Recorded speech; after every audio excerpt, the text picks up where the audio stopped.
aba village enterprise batwene begesa abatura omuri Kyenjojo okubine kwebikira kandi bakabaha entandikwa ya $19,000,000.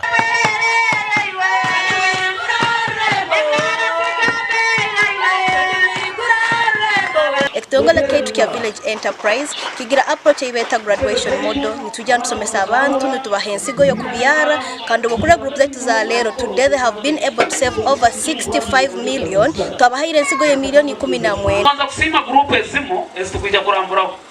group ezimo haro group emu hata uzwikira mwaka obukuba na stoka yabo na cash entasya nenturukia na sente zibasitenzeyo mbayini babara bayine $11,000,000 abatura aba batugambira ngo ekitongole eki tikirakomera hakubashomesa okutandikaho emirimo bitu no kugura ebintu omumaka gabo. Ensigo eibatuhaire ekatukora omulimo mwingi habwokuba tubaire ntuzana ebitabo byaitu buli wiki kyonka kinu kine embaganiza ekya village enterprise nyowe muka yanje nyina kingobo gwirimo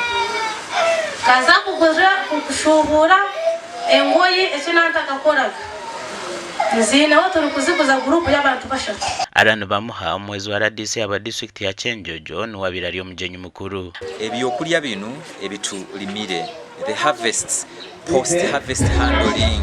twarora nti twakwata kurungi ebintu bina muno nk'ebicyoli ebitere kurora tibina aflatoxins. Groups zitarikiro businesses zakora kurungi zagura byetaga bikwiriye kwa kano makagabo and as village enterprise tusemerere muno tusima abantu ba mu businge bebale kwekamba korana mani abantu bo mutawundi kanso yambare no barabe no barwandisa obworo mu makagabo bakine kizubu cyo kuburenguto nungi kandi nabeji no batambure ngendo ningwa okuzaha amashomero gasha kwa Daniel Bingana.